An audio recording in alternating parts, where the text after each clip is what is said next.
कि आप झारखंड स्तर पे, राज्य स्तर पे कम्पिटिटिव एग्ज़ाम को compete करके यहाँ आए हैं। यहाँ आना आपके जीवन का एक टर्निंग पॉइंट होगा। हम चाहेंगे कि आप जो भी सपने देख कर आए हो वो सपना आपका पूरा हो और 3 साल के बाद आपके वो सारे सपने साकार होने चाहिए जो सोच कर आप आए हो। तो विद्यार्थियों, इसके लिए ज़रूरी है कि आज के दिन, आज पहला दिन है आपका कॉलेज में, आप नोट करो कि आप हमारे पॉलिटेक्निक में क्यों आए हो। ये बहुत ही अहम सवाल है, क्योंकि ये आज आप अगर लिख लेते हैं, आपके दिमाग में क्लियर होता है, तो ये आपके लिए बहुत ही मददगार होगा। आप इस पॉलिटेक्निक में क्यों हैं, ध्यान से देखो। क्या आपके मन में चाहत है कि किसी खास करियर का, मतलब एक इंजीनियर बनने की चाहत है, तो वेरी गुड। आत्मनिर्भर बनना चाहते हो, मैं आपको बतला दूं, डिप्लोमा एक पिकुलियर सब्जेक्ट है, पिकुलियर कोर्स है, जिसमें कि आप 10th के बाद जस्ट 3 साल के कोर्स को पूरा करने के बाद समाज के एक जिम्मेदार नागरिक बनने का मौका मिलता है, अच्छा सैलरी मिलता है। ये आत्मनिर्भर बनने का बहुत ही अच्छा अवसर है।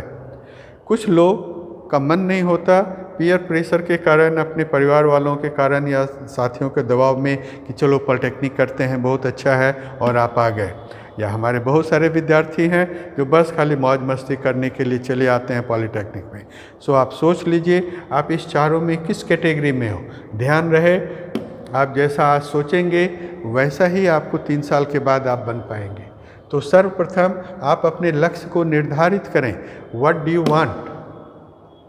आप जब लक्ष्य निर्धारित करते हैं ना, तो उसमें आपके कुछ व्यक्तिगत गोल होते हैं, पर्सनल गोल, कुछ करियर के रिलेटेड गोल होंगे और कुछ रिलेशनशिप गोल होंगे। ध्यान से देखो, हमें एक संपूर्ण मानव बनना है, एक अच्छा इंसान बनना है। इंसान के लिए ये तीनों चीज़ आपके लिए ज़रूरी है सोचना।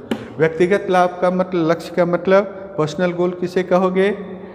आप सोच लो किस तरह का इंसान बनना चाहते हो, है ना।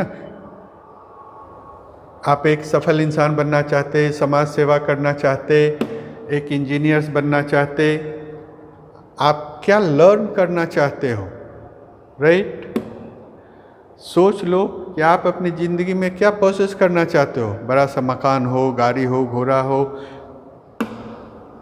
कौन कौन से कार्य आप पूरा करना चाहते हैं, अकम्प्लिश करना चाहते हैं। ये सारा चीज़ आज आप लिख डालें। और जो भी काम आपने सोचा है वो करने के लिए कोई ना कोई कोर्स आपको करना ही होगा। बिना पढ़ाई किए हुए आपका काम नहीं चलता।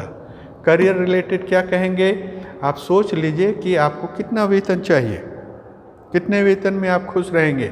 जितना ज़्यादा वेतन की चाहत होगी उतना ज़्यादा आपको मेहनत करना होगा। आपकी जिम्मेवारियां क्या है, अलग अलग विद्यार्थी का घरेलू जिम्मेवारी अलग अलग होगा। आप उन सभी चीज़ों को लिखें और ध्यान रखें, there is no shortcut method. आपको अपनी हर एक इच्छा को पूरा करने के लिए काम करना ही होगा। आपको अपने एक रिलेशनशिप पर भी ध्यान देना होगा। आप सोच लीजिए, जो माता पिता ने आपको पढ़ा कर इतना बड़ा किया, उसके प्रति आपकी कुछ जिम्मेवारियां होगी। आपके अन्य दोस्तों के साथ आपका रिश्ता कैसा आप गहरा और समृद्ध बनाना चाहते, ये सभी चीज़ें आदमी को सोचना चाहिए, रेदर उसे लिख लेना चाहिए। लिखने के बाद क्या करेंगे, जब आप इस लक्ष्य को लिख लिए, गोल्स को लिख लिए, तो इस विकसित करने के लिए कहा जाता है कि पहले आप उसे लिख लें। जब कभी भी आप निराश होते हैं ना, तो उस समय डायरी में जो बातें आपने लिखा वो आप याद करें। जब आपके लक्ष्य लिख लिए जाते हैं और आप हासिल करना शुरू करते हो, तो आपके अंदर में एक कॉन्फिडेंस आता है, एक आत्मविश्वास होता, आपकी प्रेरणा बढ़ जाएगी, मोटिवेशंस बढ़ जाएगा। और मोटिवेशंस होने से ये जो टाल मटोल करने वाला आदत है ना, प्रायः हम लोगों के आदमी की आदत है, चलो आज का काम कल करेंगे। लेकिन जैसे ही आप मोटिवेटेड रहते हैं, प्रेरित रहते हैं, नहीं हमें ये काम करना है, तो ये टाल मटोल वाली आदत आपकी ख़त्म हो जाती है। कैसे समझेंगे कि आप मोटिवेटेड हो, अगर किसी के बिना कहे हुए आप काम करते हैं तो समझा जाता है कि आप प्रेरित हैं। आपके लिए जीवन का एक लंबा सफ़र है, बाकी सीढ़ी पर चढ़ना आपका काम है और यह आपको स्वयं करना होगा। धन्यवाद।